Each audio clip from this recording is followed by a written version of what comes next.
2024 was the year of trying new plants. My collection exploded. My curiosity was piqued as I dove in and grew more than 40 different species of plants I had never grown before. I had grown the genera before, but not the species. I really wanted to tap into that curiosity and dive head first into the murky waters of all the plants I was scared to grow, like ferns and anthuriums. And I learned so much, plant friends. I learned so much in the last 12 months, and I am so excited to bundle all the lessons that I learned through my trials and many failures over the last 12 months, bundle them up and give you some great advice and maybe turn you on to some plants that you might want to be adding to your collection. Buckle up. We're going over the highs, the lows, the in-betweens. Get ready.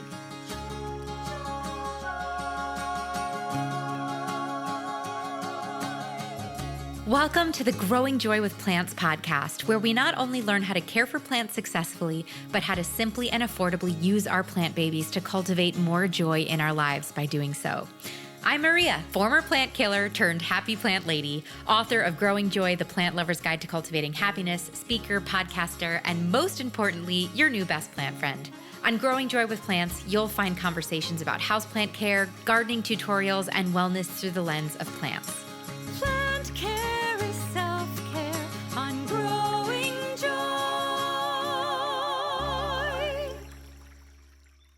Hello, plant friends. Happy 2025. 2024 is in the rearview mirror. I'm so excited to be here. If you don't know me already, my name is Maria, and I'm the host of this podcast. I'm here to help you care for plants and grow joy while doing so. And if you know this podcast and you're a returning guest, Happy New Year. And boy, I'm so excited to dive deep and really get real transparent about my 2024 plant collection. Because there were highs and there were lows, but really for me, 2024 was about falling back in love with houseplants. At this point, I've been caring for houseplants for more than 7 years, and our relationship with plants can be like the seasons. We go into seasons of growth and excitement, and then also into seasons of stalling out and kind of being bored. And I'd been growing the same type of plants for 6 years. I felt like I really had mastered plant care. I knew how to keep plants alive. Obviously, I've done 1 million episodes of this podcast. And so diving into these new species of plants was really also about stimulating my curiosity, stimulating my intellect, stimulating my need to continue learning, because the beautiful thing about houseplants is it is a lifelong hobby that you can continue learning about no matter how many plants you have, no matter what courses you take, no matter what type of expert you are. You can continue learning, which is so fun. So for me, a lot of 2024 was finding the joy that 2017 Maria found when she had plants, right? Because when I was in 2017, I was still a plant killer. I had just started this podcast. I was figuring out how to care for plants successfully. And I remember every new leaf unfurling was the most joyful moment in my house. It was so exciting to see, oh, is this going to be the fenestrated leaf? Is this going to be this? Is this going to be this? And I really wanted to reconnect with that side of myself again. And I'm so proud to say that I did. And I really want to share what I've learned with you. So I don't have an official number, but it's definitely over 40 houseplants that I tried over the last 12 months. As you know, I did a bunch of episodes last year that dove deep into the different genera and different plant care techniques. So I got a lot of new houseplants, and some survived, some thrived, and some died, plant friends. Not all are still with me at this point, and I want to tell you why, right? Because I also think it's important for me as the host of this podcast to tell you, no matter how good you get, you can still kill plants. You can still kill plants. So we're going to go through everything I've learned. And the structure of this podcast, I'm going to give you my 5 key, high-level takeaways from growing all of these new plants in 2024. So what did I learn in 2024 from adding these plants to my collection on a high level? And then we're getting into the nitty gritty. I've combed through all the photos in my phone of all my new plants, and I have curated a list going from my top number 1 most favorite plant to my least favorite plants, and also the plants that I've killed. And I'm going to go through all of the different plants that I added to my collection and tell you what I liked about them, what I didn't like about them, and if I would buy them again. So this is kind of my shopping list from 2024. But if you are interested in stimulating your curiosity and stimulating your intellect, if this episode gets you kind of revved up, please know that if you take my plant parent personality test online, I will email you a list of plants, including different plant species, that are perfectly curated to your plant parent personality. If you don't know, I have 5 different personality archetypes. They're all different types of plant parents. And I believe that there isn't the right starter plant for everyone. There's the right starter plant for different personalities. So I've created these lists, these curated lists for the different personality types. And there are common plants, rare plants, high light, medium light, low light. Like this list will set you up for success. So if you want to maybe try something new, you can take my plant parent personality test that's in the show notes and get your list of plants that you can go shopping with in 2025. If you feel inspired to grow your collection, and if you feel inspired to not grow your collection, I fully support that too. In 2025, I will probably be sticking with the plants that I have. I'm going to talk about that, what my plans for 2025 and my houseplant collection will be. I'll talk about that at the end of the episode. But anyway, I just wanted to offer that to you. It's a free resource that I so lovingly put together for you and encourage you to use if you want. So without further ado, drum roll, let's dive into my high level thoughts and takeaways from adding 40 different new species of plants to my collection. For context too, I've been collecting plants for 8 years. I have had as little as 10 plants, as much as I had 150 houseplants in 500 square feet when I lived in New York. So my plant collection has ebbed and flowed. It's looked different over time. And one of my biggest things that I know in my heart of hearts, particularly as we were just talking about the plant parent personality test, I began this journey as a mindful plant parent in 2017. I was someone who wanted to interact with my plants every single day, be watering, be engaging, be kind of, I don't want to say helicopter plant parenting, but like really be on my plant care game. And in 2024, I officially have transitioned into being a low maintenance plant parent, which is funny because it's the opposite. The low maintenance plant parent is the opposite of the mindful plant parent in terms of the right plants for them, because the low maintenance plant parent is someone who travels a lot, who doesn't want to be having to like water their plants and worrying about their plants.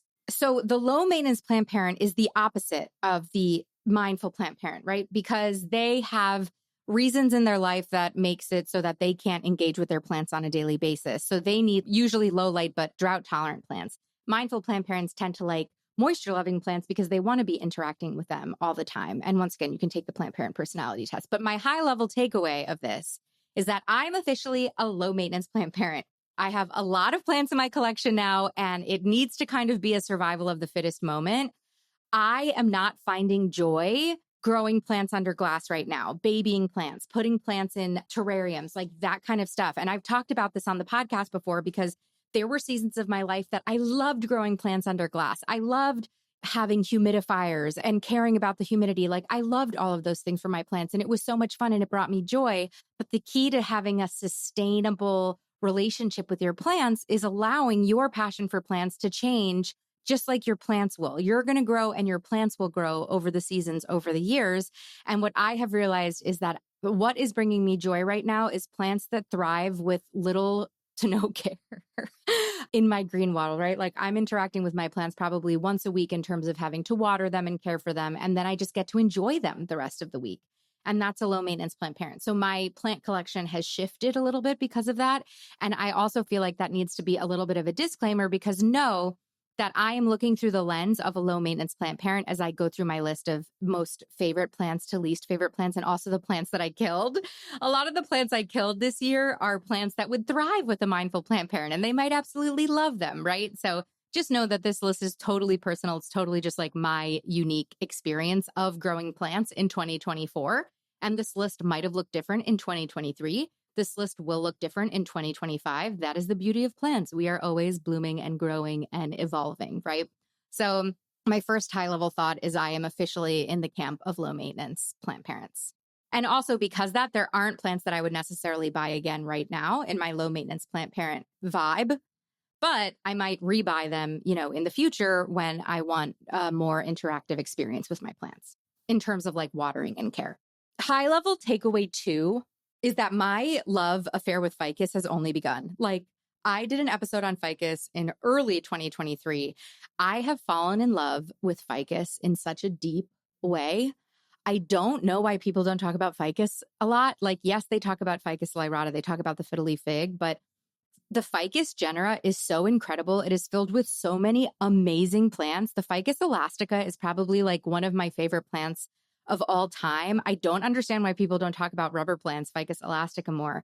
I feel like a lot of Ficus are very underrated, and I am just beginning my love affair with Ficus and learning more and more about all of the different Ficus options to me. And I'm really excited to continue to learn more about Ficus in 2025. So that's my second takeaway, is that I love ficus. I think ficus are slept on. Here's my third takeaway on the other side of that, guys. I really tried with Calathea in 2024. I really gave it the old college try. And I don't want to say I failed, because I really tried, but I have just realized Calathea are not for me. Calathea are for so many people. There's so many people for so many different reasons that have beautiful Calathea in their homes.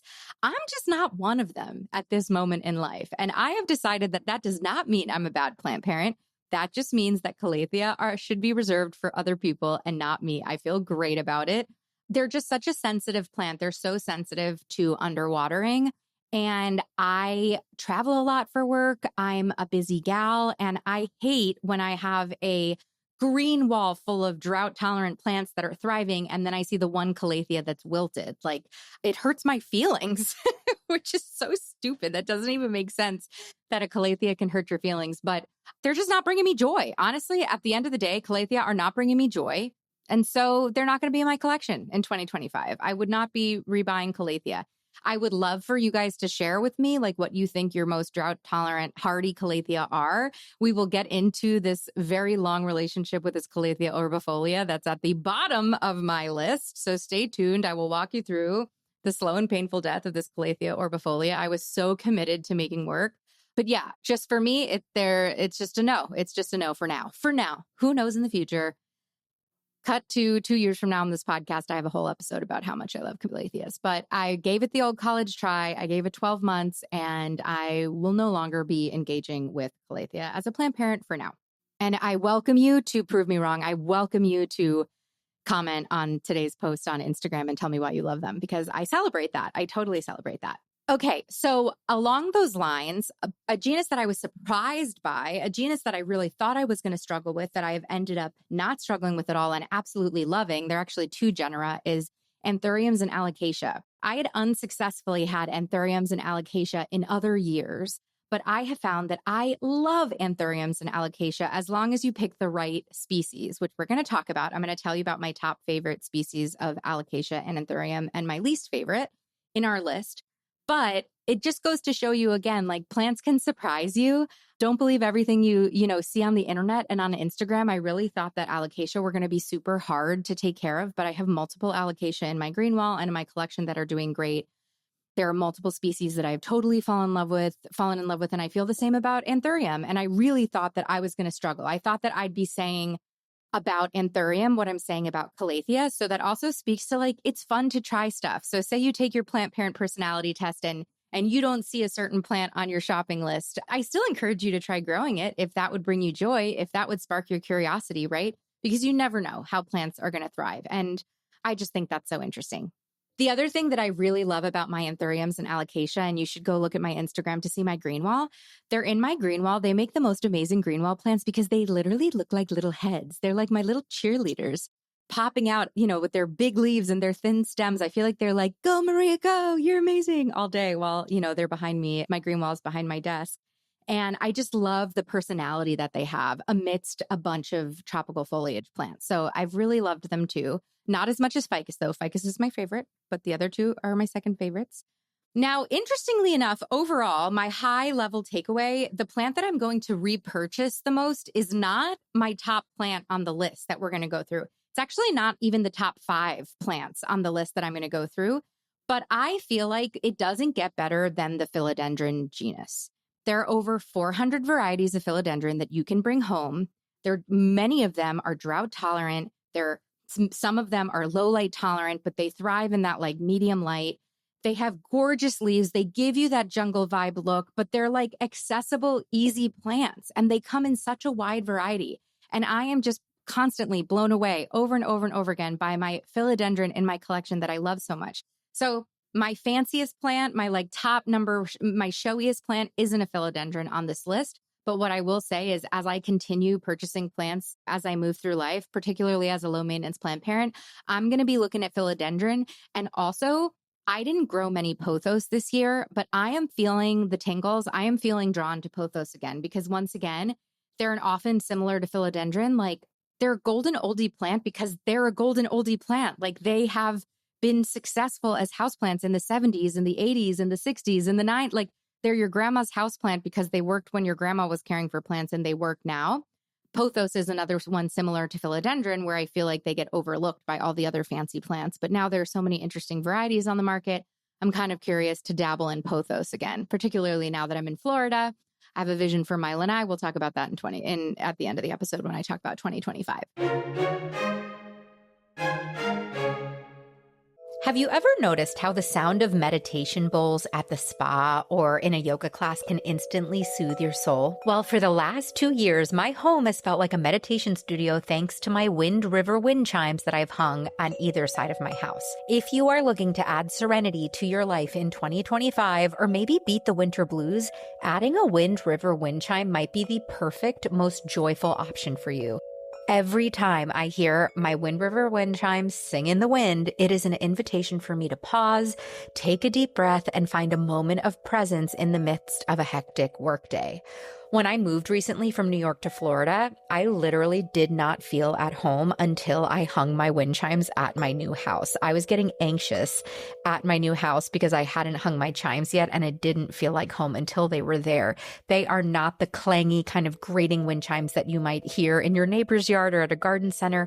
Wind River wind chimes are the highest quality I've seen on the market. They're carefully tuned, beautifully designed. They come in a variety of colors, shapes, sizes, and sounds, and they make incredibly thoughtful gifts because you can actually engrave the wind sail with a special date or message, and you get a free engraving because you were a listener of Growing Joy with Plants. So beat the winter blues, explore the collection of wind chimes at windriverchimes.com, and use the code Growing Joy at checkout for a free engraving to add that special, unique touch to your wind chime. You will not regret it. That's windriverchimes.com. Use code Growing Joy at checkout.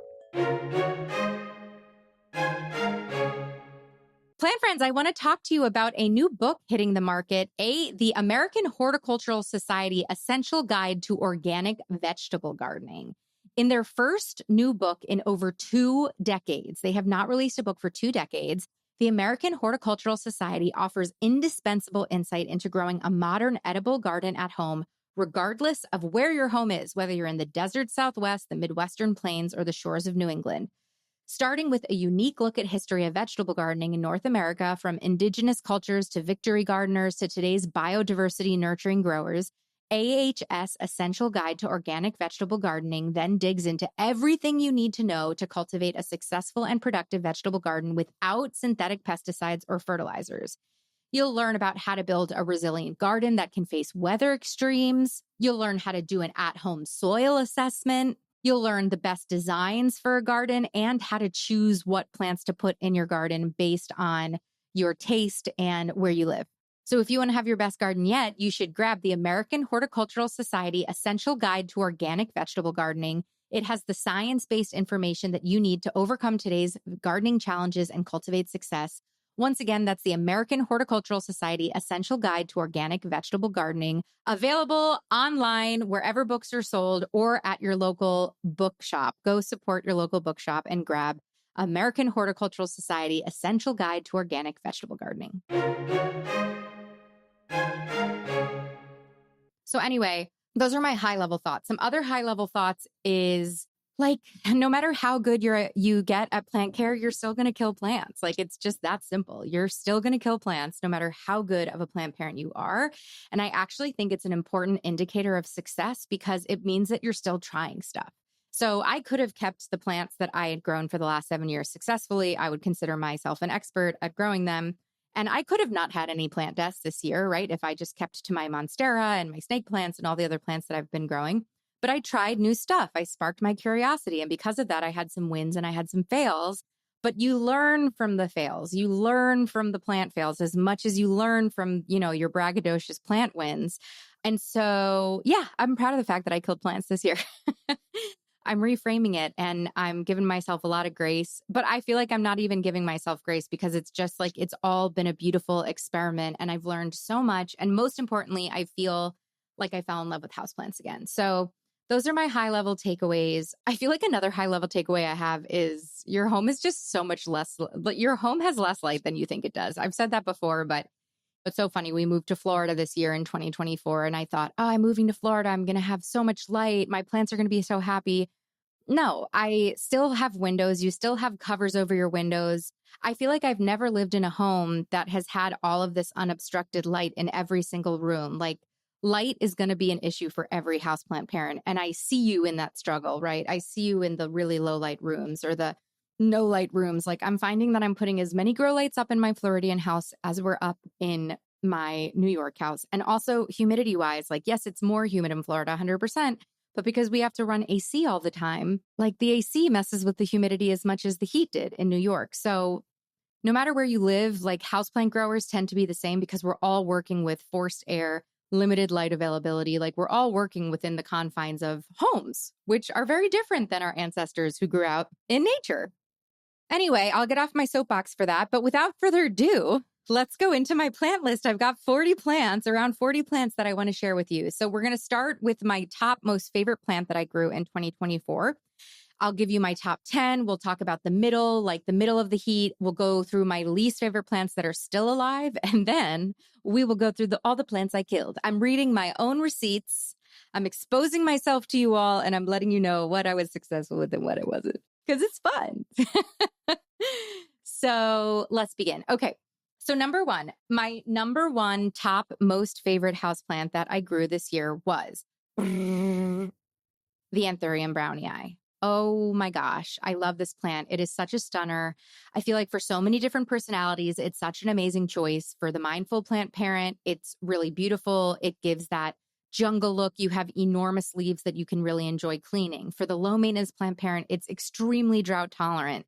For the design-based plant parent, it is such a stunner. It is like the perfect focal plant if you only want one house plant for like a big iconic moment. The Anthurium brownii is so great. Mine is in my office right now. I'm looking at it. It's about 3 feet tall, but it's 3 feet tall and the leaves are like 1.5 feet long. It's so beautiful. For the curious collector, it's an unusual Anthurium. It's not like a crazy rare Anthurium, but it's also more affordable because of that. And then for the urban farmer, it flowers and you can grow it for Anthurium flowers. So I really feel like it is one of the most well-suited plants for everyone. I don't know if I would call it a beginner plant, but I really have just fallen in love with this plant. I think that the leaves are these huge heart-shaped leaves are so beautiful, so stunning.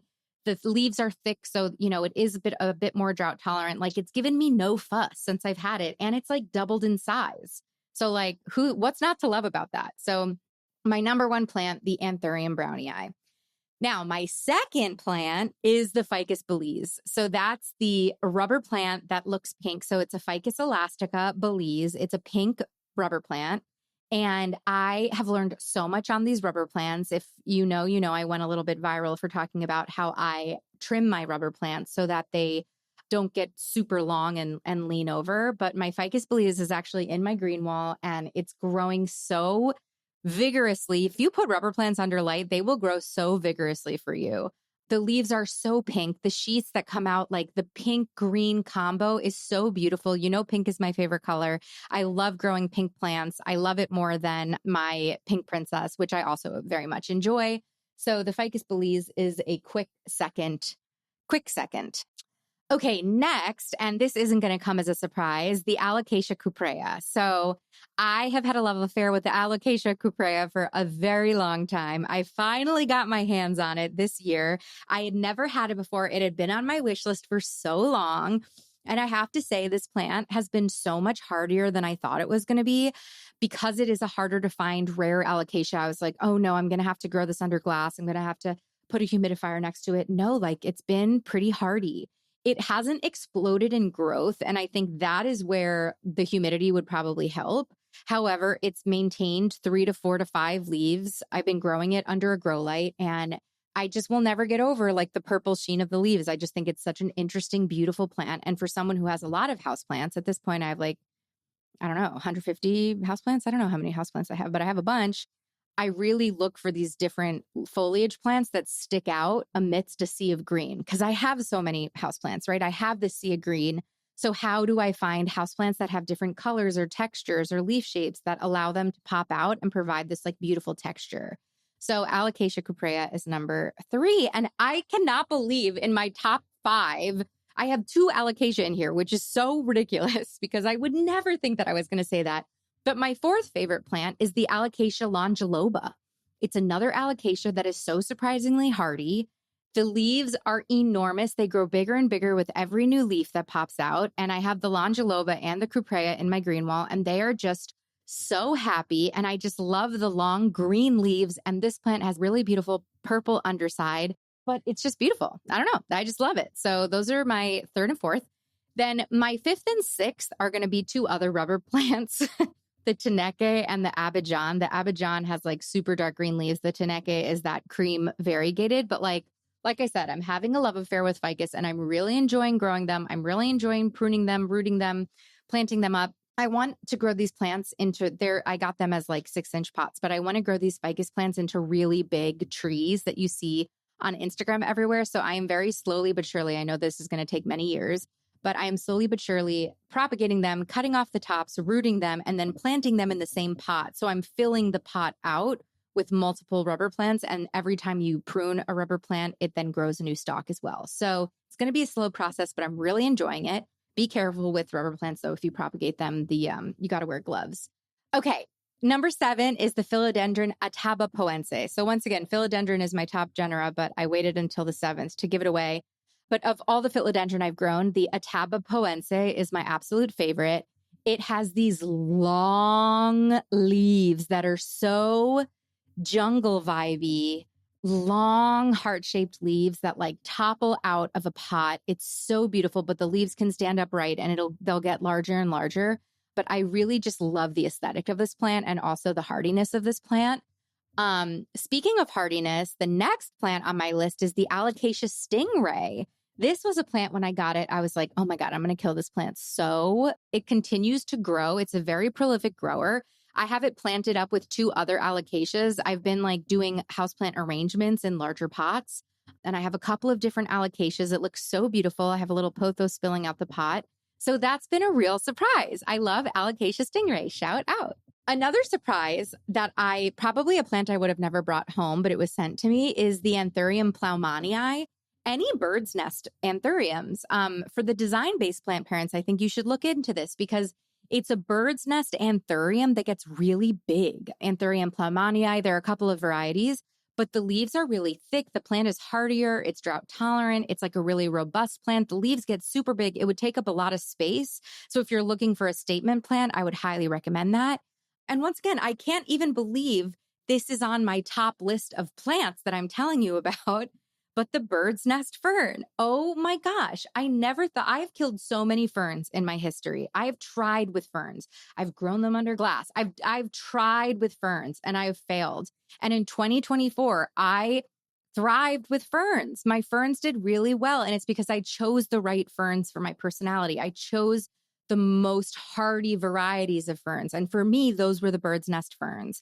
I think number 1, their growing habit and also like their leaves kind of cover the soil, so it makes it harder for them to dry out. I think they're just a hardier plant. There's less like riffraff to kind of shrivel up and fall, like a button fern or all of those other ferns that have like the really small fronds that then like fall off all over your floor. Didn't have any of that riffraff. So I love the bird's nest fern, particularly the hurricane variety. I cannot believe I'm saying that. And along that line, in terms of hardiness, I don't know if it's like my favorite plant, but it's another plant that surprised me. So I put it high up on this list, was the staghorn fern. I actually grew it in soil. I grew it in potting media. I didn't mount it because I knew that I would kill it if I mounted it because I would forget to take the mount down and water it. That's the issue that I have with mounted plants. Super hardy, like easy fern, looks different, has that nice white covering, like another beautiful visual interest. So yeah, I loved that fern as well. Next up is a couple of different philodendrons. Once again, they just have beautiful leaves, beautiful coloring on their leaves. The philodendron nangaritense. all this plant Latin today. And then also the philodendron hastatum with the silver sword philodendron. A lot of people know that. But these are 2 other philodendrons that aren't just like your classic green philodendron, but like look really beautiful, upright philodendrons, really beautiful. Now, my 15th favorite plant is a collection of plants, but I'm putting them as one because I started growing them like late in the year. So like verdict's still out, but I'm really enjoying what I'm seeing so far. And that's carnivorous plants. So if you listened to my episode with carnivorous plant expert in December, or if you watched the YouTube video, maybe you should go watch the YouTube video. I got really inspired from the carnivorous plant interview I did on the podcast, and I ended up ordering a bunch of carnivorous plants, planting them up, and kind of talking through how I'm going to care for them on my YouTube channel. They're in my green wall. They're doing so well. They're so beautiful. My butterworts are blooming. Like my butterworts just put off so many blooms. I can't get over the pitcher plants, like the colors of the pitcher plants. Verdict's still out on the Venus flytraps, but I've really enjoyed being a carnivorous plant mom. So they're definitely high up here, but I feel like I'll have more to report back in the coming year because I've only been growing them for like a couple of months. All right, moving right along. The next one is also another group of plants, and that's variegated philodendrons. So the orange smooth, the white wizard, the pink princess, the splash dash, which is kind of a pink princess, white wizard baby. I really love the variegated philodendrons because you get the easy care of the philodendron, but then you also get the variegation of like a more elevated high maintenance plant. Know that variegated versions of normal plants need more light because there's less chlorophyll, but I loved all of those variegated philodendrons, and I think I could definitely see myself bringing home more. The one thing I will say, though, is the white wizard is the slowest grower of them all. My pink princess grows, my splash dash grows, but the white wizard, or at least my white wizard, grows much slower than the rest of the plants. Next up is the Ficus bengalensis. Now, this did not score higher because I have found it's a rather slow grower. I'm a little disappointed with how little it grew under a really good grow light compared to other ficus, but it's a really beautiful plant. I think for people who want trees, for people who want ficus, but they don't necessarily want the fiddle leaf fig, the bengalensis is a great idea. The leaves are really beautiful. It's an upright plant, but I will say it's a slow grower, but it's a really beautiful addition to a plant collection. Then I also have to give a shout out to the Phlebodium aurum, or the rabbit's foot fern. I will say I haven't been as successful with the rabbit's foot fern as I have with the bird's nest fern, but I will say that I love this plant. I love how many of the rabbit's foot fern leaves, fronds, like have almost a bluish tint to them. I love the weird fuzzy feet. I love the fuzzy feet that crawl all over the pot, and just like the movement of the rabbit's foot fern that I have. So I've really enjoyed that.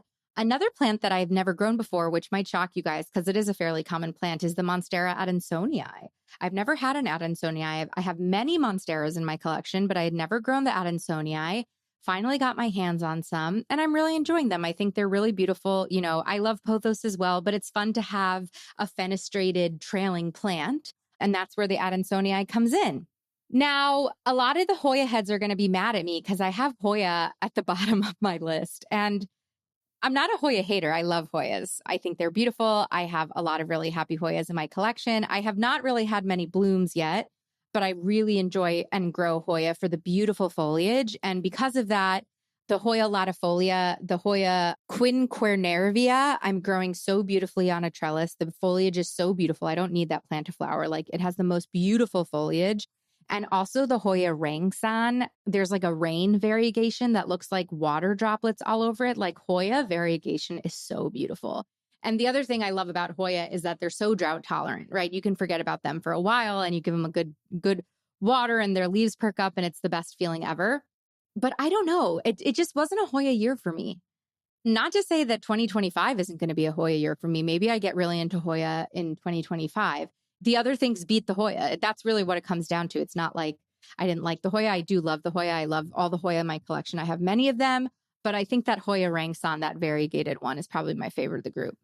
All right, let's go now into the bottom. So this is now like my intentional bottom of the barrel, like plants that I would not rebuy.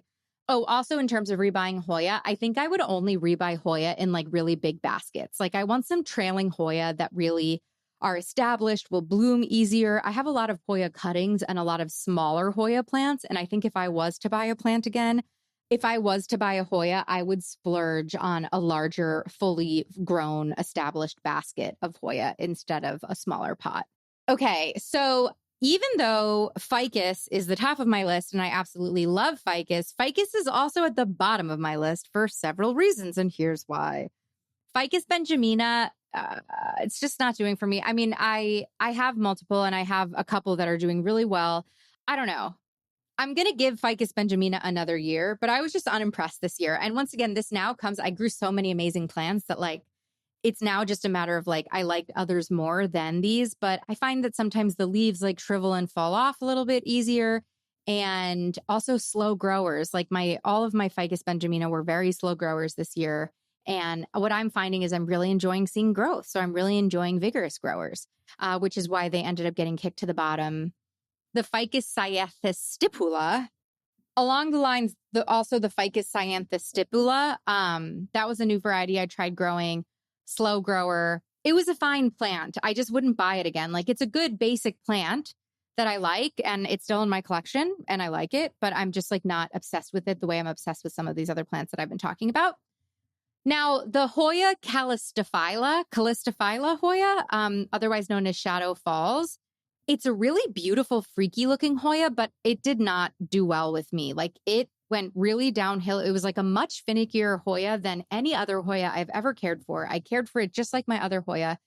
It didn't do well. So maybe it was this particular plant, but I will say I have a bad taste in my mouth from that Hoya calistophylla. Once again, you are welcome to argue with me in the comments of the Instagram posts and we can get into it because maybe I did something wrong.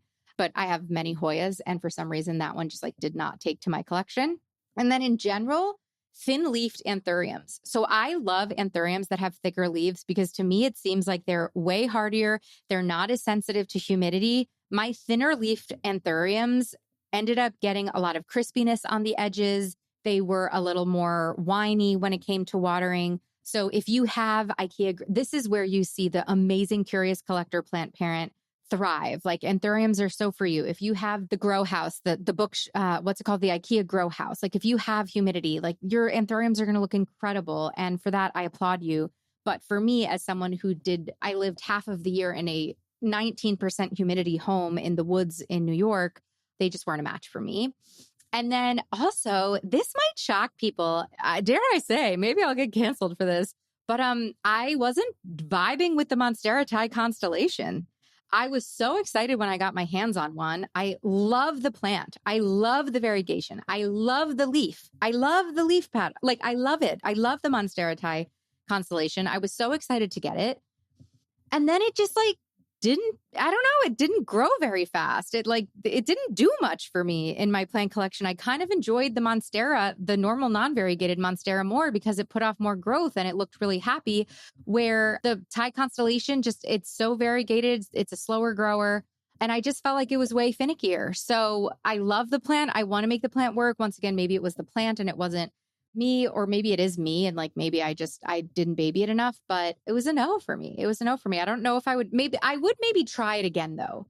I would maybe try it again because I feel like I could do a better job, but I just was surprised it was such a hot plant that everybody was talking about. And I was surprised at how disappointed I was with it once I brought it home. Okay. Without further ado, let's go into the plants that did not make it, the plants that died. I can't tell you how desperately I wanted to be a Calathea orbifolia plant mom. I wanted to have a Calathea orbifolia in my collection so bad. I have loved this plant since the first time I saw it in 2017. I think the leaves are so beautiful. The variegation is so beautiful. I don't know why. I think it's like a very feminine plant. Like I just love this plant. I was so excited to get it. And I have struggled with this plant all year. I mean, it's dead now, but like I gave it my all and it is a very sensitive plant. Now, I do want to give a shout out to my friend Camille from Plant Blurred. She has a Calathea orbifolia. I do not understand, in her living room that's thriving with no humidifier. Like she said that she like doesn't even bother with it. Like, and it just thrives. And maybe this is just a vibe thing. And like this plant is just not meant to be in my collection, but I grew that thing under glass. I put moss on the top. I ran a humidifier. I did everything in my toolkit and wheelhouse to make this thing happy. And it just didn't cut it. It didn't make it. And for that, I'm sorry, Calathea orbifolia. I really loved you. I really wanted it to work. However, it didn't. I hold space for some time in the future when I maybe get another Calathea orbifolia and make it work. But another one bites the dust with that one. And just in general. So my second one is the Calathea macquayana. I also tried growing. I also just felt like the juice was not worth the squeeze. There were so many plants that did so well. There are so many plants that do so well under my care. Why am I pulling my hair out over plants that don't do well in my care? Like, why am I doing that? I shouldn't be doing that. So anyway, bye Calathea. Love you. Kind of. I will say Synanth also, I killed a Synanth or two this year. Better than Calathea, hardier than Calathea, but still just not doing it for me. I would not buy another one, which is a shame because they're so beautiful. They're so gorgeous. And maybe once again in the future, I will have another one in my life. But I also feel like with those Synanths, like getting a really robust plant, like getting a larger pot of the plant with a really established root system, more leaves is better than getting a smaller plant where like if one or two of those leaves drop, like you got problems. You know what I mean? I hope that makes sense. Fittonia. I tried with Fittonia. They're just too sensitive for me. They're beautiful plants. I love the variegation, the whites, the pinks, the reds, like gorgeous. Love them. They do great in terrariums. I built a bunch of Fittonia will probably be my favorite terrarium plant. I love having them in terrariums. I also will say I put them in a plant arrangement for the holidays and they're thriving. So I also feel like if you plant Fittonia with other plants, maybe it gets that kind of transpiration, additional hit of humidity from the plants that it's planted with. I do have one Fittonia that's still doing really well in that arrangement, but they're just for me a little too finicky. However, Fittonia would be the perfect plant for a mindful plant parent who is going to be checking in on it, every day. Like, oh my God, it would be so amazing. But for me, it's a no for now. Love you though. Particularly all the pink variegations. I mean, I love all the pink Fittonias. Okay. The alocasia, I did a good time with 2 different alocasias. And I think because, plants on the spectrum, like there are some plants in a genera that are going to be hardier than others. And I think in general, when it comes to the Anthurium and the alocasia, it's the hardier ones that do better for me. But lost the ninja, the reginula, and then also the bajinda. So they're thinner leaves. Actually, no, I still have the bajinda. It has 2 leaves. I'm really trying to bring it back. But I have just found that they've not been as hardy as some of the other alocasias like the cuprea and the longiloba and the white vein and the stingray that like I've loved so much. So with that, that's my 2024 list. So I hope that I've, stimulated your curiosity and maybe there's something on this list that you might want to go play with. And whether it's on this list or whether it's on your own list, I just really want to encourage you to stay curious and like bring home a plant that you've never tried before. I grew so much as a plant parent this year because I was growing plants that I had never grown before. And that's saying a lot as someone who's had over 200 plants for 8 years. And it was so fun for my mind. It brought me so much joy. I regret nothing. Maybe I regret how hard I tried with that Calathea, but so that's 2024. So when we think about, and also once again, I just want to remind you, you can take that plant parent personality test and get a curated list of plants that might spark your curiosity, right? Because I tried to do my best to have each plant list have a mixture of like really easy to find plants and then rarer plants and then plants for high, medium, and low light. So I hope it helps. I hope you take that test. Okay, so what's in store for my 2025 houseplant collection? In 2024, I added more than 40 plants to my houseplant collection, and I learned so much. Will I be doing that again this year? No. I think that it was a really fun year. That was a lot of plants to add. I will definitely continue experimenting, particularly now I live in Florida. I live in the houseplant capital of the country. I'm going to be testing and touring houseplant growers and all that kind of stuff. I'm so excited. But I also feel like I can just like take a breath and I'm really happy with the collection that I have right now. And I really just want to enjoy them. As we moved to Florida, I had to find different homes for all of them. I installed my green wall that I've really been enjoying. I'm also just like really curious to continue seeing how my houseplants do in Florida, because like I mentioned, I do kind of have a lower light home, but I have this whole lanai and I have this whole jungle plan for my lanai. So our lanai is the last frontier of our house, but I really want to do this cool rattan urban jungle vibe, big palms, like amidst couches. I want it to be like really cozy and jungly. So that's also on my to-do list for 2025 is get my lanai together and then also grow food because I have a much longer gardening season in Florida. So I'm very excited to just grow my own food. It's December as I record this episode. I'm looking out my window to my herb garden and my tomatoes and cucumbers that are growing. Someone who's only lived in New York, that is a wild thing to say and experience. And I'm really excited to take advantage of that as we live here. But overall, I'm just excited to kind of sit with what I've got. And I'm excited. I think in 2024, I went looking for the curiosity and I went looking for the spark and I found it.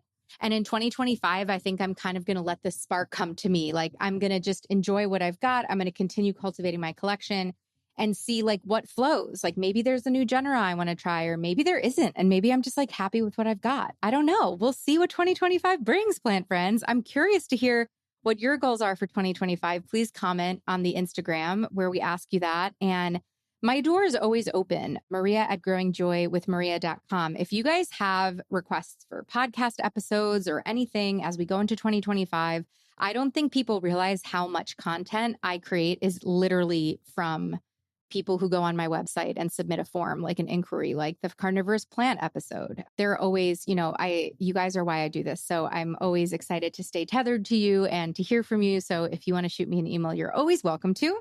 I hope this was fun. It was fun to kind of review this for myself and put this list together and share and kind of read my receipts and also celebrate all the plants that have come into my collection that I absolutely have fallen in love with. And as per usual, I love you. I love you so much. I'm so honored to be part of your journey, your planty journey, your life journey, your joy journey. And until next week, until we engage again in another piece of content, whether it's a podcast episode or a YouTube video or an Instagram post, I hope that you keep growing joy. Plant friend, thank you for tuning in today. It means so much to me that I get to be part of your planty journey. If you like what you heard, make sure you're subscribed to the show so you never miss an episode. We have so many incredible interviews and solo episodes on incredible houseplant and gardening topics that you will not want to miss this year. And while you're over there in the podcast player subscribing, why don't you click over to the review section of Growing Joy with Plants and leave us a review. Reviews are tremendously helpful for the growth of the podcast, so thanks in advance. If you're looking for more opportunities to grow as a plant parent with Growing Joy content, we've got so many options for you. First, I highly recommend you taking the Plant Parent Personality Test. It's free, it's super fun, it takes 3 minutes to complete. At the end of the test, you're gonna get your plant parent personality profile and a curated list of plants, projects, and podcast episodes that are right up your alley, tailored just for you and your lifestyle, inspired by your results. The links are in the show notes. If you're looking to uplevel your plant parent game, I have so many free downloads on my website that I think could help you, like the Understanding Natural Light download or 9 different ways to green up your office space. If you'd like to support the show monetarily and help me bring the show to as many people as possible for free, you can head to our Patreon link in the show notes to learn more about our offerings. And finally, I invite you to come hang out with me and continue the planty conversation on social media on Instagram and TikTok. I'm Growing Joy with Maria. My DMs are always open if you have requests for topics or ideas for the show. Thank you again for listening. It is truly my honor and delight to help you keep blooming and keep growing joy.